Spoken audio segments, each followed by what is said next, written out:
Hello and welcome to Brodual. Today we have our mod list for the special edition. This has probably been our most requested video over the past month, so we're happy to finally bring it to you. Since we've covered many of these mods in the past, sometimes even several times each, we're going to show some of them in fast forward. So instead of going in depth, we're just going to give you the core reason for why we chose them. If you'd like a more detailed look, then check out our Transforming Skyrim video. Before we jump into it, we'd like to thank the Skyrim and Elder Scrolls Amino for sponsoring this episode. The Amino apps bring people together to create a social network for any of your favourite topics, including Skyrim and the Elder Scrolls series. Within seconds you can share, chat and view a feed with other players. It's a great place to share mod ideas, videos or even take part in contests. Like right now there's a make your own NPC contest, where people are designing followers, townspeople and more. We also really like reading people's role-playing characters. You can find us on the Skyrim Amino with the name Brodual, where we've also shared our mod list. So be sure to add us and join the fun straight after watching this video. Back to our mod list, our main aim was to essentially stick to the same themes as in our original mod list.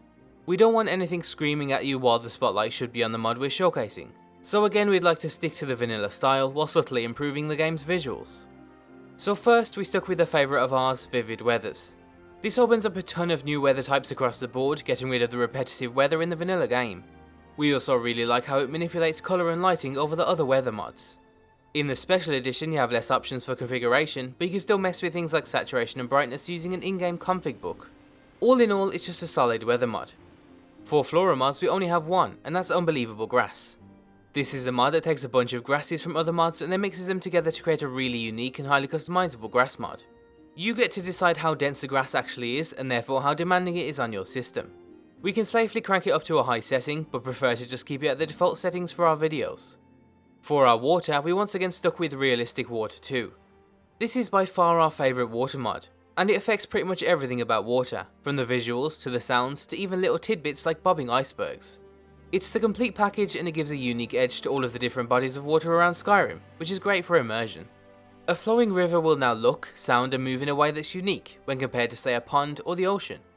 Major improvements were made to the water in the special edition, but Realistic Water 2 takes it one step further. For our roads we used two mods, the first being Real Roads. This is a very simple mod that adds some much needed depth to the otherwise flat looking roads around Skyrim. The original version of the mod will work fine in the special edition, but you might experience some lag. If you do, then updating it yourself is a piece of cake, just follow the guide we've included down below.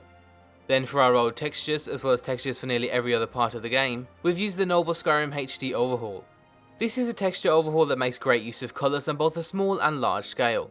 The smallest wooden planks come with a wider variety of colours to show off blemishes, dents and scratches. And then the mod also makes great use of the city's iconic colours to offer more variation. We particularly like the cobblestone floor in Whiterun, and we think the mod adds that extra smidge of individuality to our game. It overhauls a huge amount of the game, from nearly all infrastructure to the landscapes, dungeons, furniture and other bits of clutter. So wherever you are, Skyrim will feel fresh and new. For our lighting we've gone with enhanced lights and effects. We've been using this for a while and generally it's just because we found it worked best for the rest of our mods. We'd always recommend you install a lighting mod last, just because they don't always blend well with the rest of your load order. Enhanced lights and effects offers a bunch of options, but we found the default sits just right with us. It's not overly dark or bright and it offers just enough of an improvement that we think it's worth having installed. Another reason was because it goes well with our ENB. An ENB isn't entirely necessary anymore for the special edition, but we have the real lighting ENB that was specifically crafted for the Vivid Weathers. We then also tweaked it ourselves to lower the brightness, add a bit of saturation and to also sharpen the game a bit. The end result isn't huge, especially when it comes to improvements to visuals. Instead we use it to gain more control over certain effects like depth of field.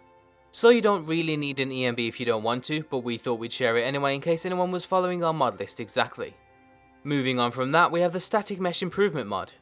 If you don't already have this installed then you must be new to our channel and to Skyrim modding altogether.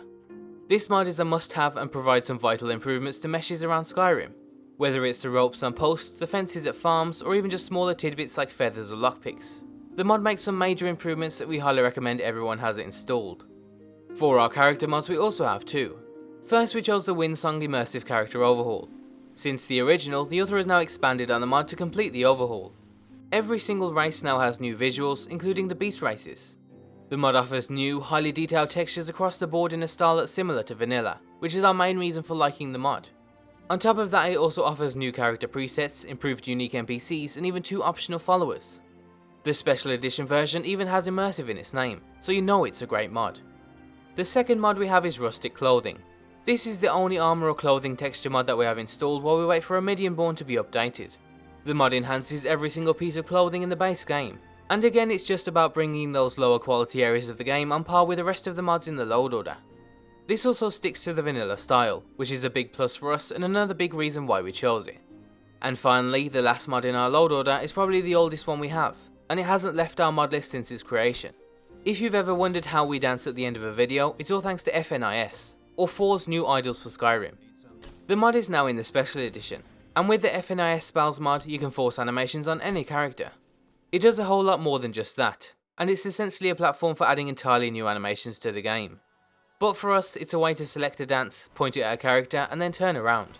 And as always, be sure to leave endorsements on any mod you enjoy. If you're still on the original Skyrim and want a similar mod list, then check out our last transforming Skyrim. And thanks for watching.